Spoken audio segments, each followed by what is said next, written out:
This video is about how to sign up to our new case management platform. The first thing you need to do is go to the online site or the website listed here, and then it will take you to this landing page where you can sign up by clicking this button here. This will take us to the intake form. The intake form is split up into two sections. First is a landlord section, which will remain static, meaning that once you put it in the information, you will not have to change it unless you want to. And the second portion is the tenant information, which will change obviously from eviction to eviction. So the first portion here is asking for the company name. This name here is we're looking for the parent company. Okay, so the parent company's information here, or the parent company name, goes here. Then the next question is for the property manager, and what we want here is the person who is going to be available for trial should we need it. This person we need to have available on the date of trial to jump on. These days they're being done via Zoom, so they would need to jump on Zoom if possible or if needed. So that's here, so we'll put in the property manager's name here.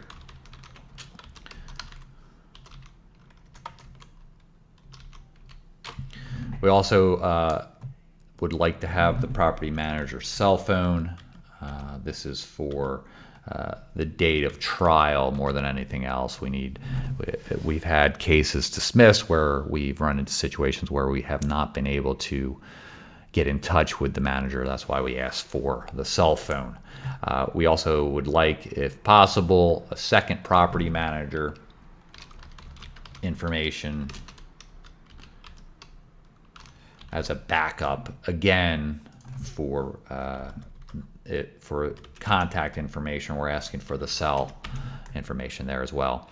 The next is the email address. This is the place where all of the emails are going to go to regarding the updates of the system. The system generates information regarding when the case is filed, when case managements or trials are coming up, and various emails about the process of the eviction. So this is the email that we will be sending it to.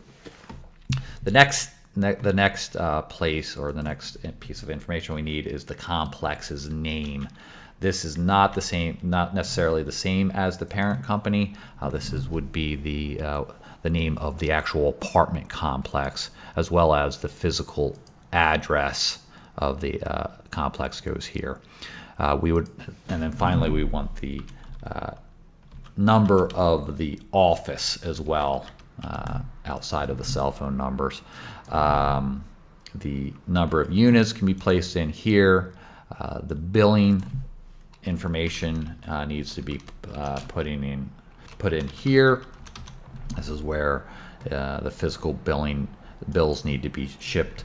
For the most part, we will be emailing our bills, but in cases where we have to put in the physical or mail the bill out physically, this is where we would like that information. And then we'd also like the contact information as far as the billing. We also would like the name of the regional manager in order to know who's associated with what. So this is the regional name. And then finally what the email address for the landlord is. Finally, for the landlord section is we're looking for if there's any additional email addresses you'd like to provide to where we would provide correspondence to. Be cognizant that do not put in emails here that do not want to receive the updates on the evictions. There could be 5 or 6 emails with each eviction through the process. So the system has the ability to generate quite a few emails, so make sure you are only including people that want to be up to date on the evictions as they go through the process. You also have the option to be notified via text or email. I believe the majority of people will just want email updates, but this system does have the ability to text you and give you an update of saying, hey, we filed an eviction against John Smith, or a text saying, oh, your CMC just took place here. Click on the system for the result, or an update of saying, hey, your trial's tomorrow. Make sure you're available. But these are normally more manageable in my experience through the emails, but we do have the text available if needed. Then the second portion, this is the portion that will vary from tenant to tenant. This section down here, we start off with the landlord name, and this again could be different than the parent company or even the name of the complex in certain instances. What we try to do for the most part, this is going to be the plaintiff in the complaint. So what we're looking for is the entity named on the lease. So we can put that in there.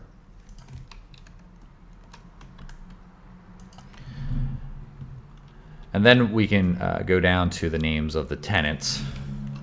All right, so if we want to put in Bob Smith and Michelle Smith. And then if you have it, you can put in the email address of the tenant and the phone number of the tenant. These are always good to have if we need them. If not, it's not a big deal. If you don't have them, we don't need them for the complaint. The address of the rental unit is put in here.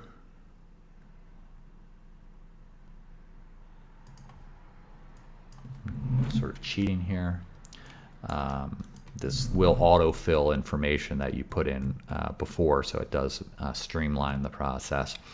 The next portion here is the landlord registration. This, again, for the first time you sign on, you're going to need to add your registration. You will not have to upload it after the first time unless, again, it changes. The system will save it to where you can just drop down and choose it.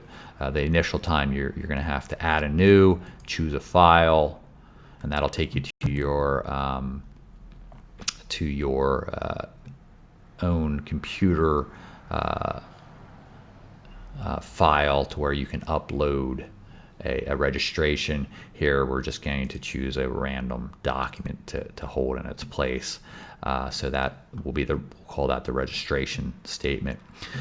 Then we move down to other pertinent pieces of information. Is a commercial or residential unit? Is the tenant in the military? Is it a Section 8 tenant? All this information is relevant in terms of the complaint that we need to fill out. We also need a copy of the lease. So again, just as with the registration statement, you'll go in to your own hard drive, update, and we'll call that the lease, and that'll be uploaded to the system as well. Then we need the start date of the lease. We'll call that, let's say it started in June, and let's say it ends in March of 2023. We also need the date of when the rent is due, what day of the month. What most are the 1st or the 15th. We'll call this the 1st. And then we need the date of when the next rent is due. We'll call that August 1st. And then finally it has the tenant applied for any rental assistance. You can fill that out here. This is for the notice portions. This isn't built out yet, but if you do have it, if it is for calls and you do want to serve or upload the notices that we have, you can upload it the same way you upload the lease and the registration statement. Then we need to fill out the financial portion as far as what the base rent is, what the late fee is, whether it's subsidized by housing or not. If it is, you can break down the portion and put the name of the agency down here, name and address of the agency down there. For this one, we'll call it not subsidized. We also need a ledger breakdown. So what we're going to do is we're going to go month by month, going back to when the last time they were current. So let's say last time they were current, they didn't pay $555 of their rent, and they also incurred a $100 late charge. There's also, let's call it a $10 insurance fee, and then we can add a second one. This also, if you wanted to add, if there was multiple reasons, you could go utilities and insurance. You would add that together and just physically write in the description over here. And then let's say they didn't pay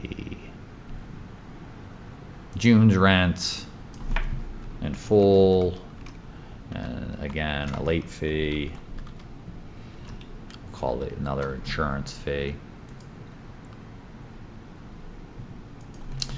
and let's say they didn't pay July's rent as well.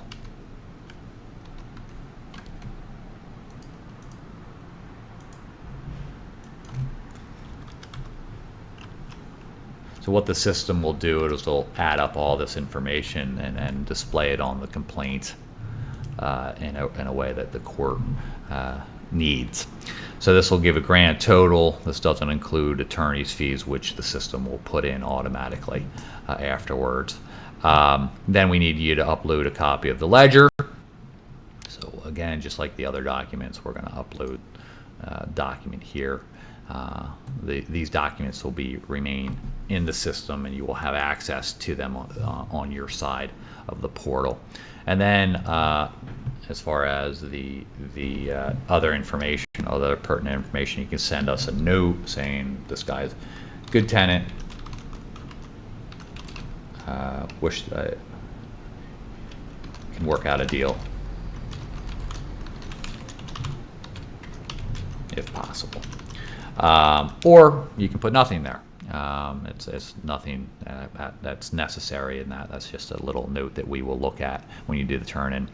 And then finally, we are going to put in the name of the property manager who will sign off on this intake. And we hit submit. And that is the turn-in. What will happen after that is you will get an email from the system saying that you've done a turn-in and that you've signed up, and you'll be able to sign in and keep track of where the case is on your portal end, and we will follow up with that on other videos. Thanks.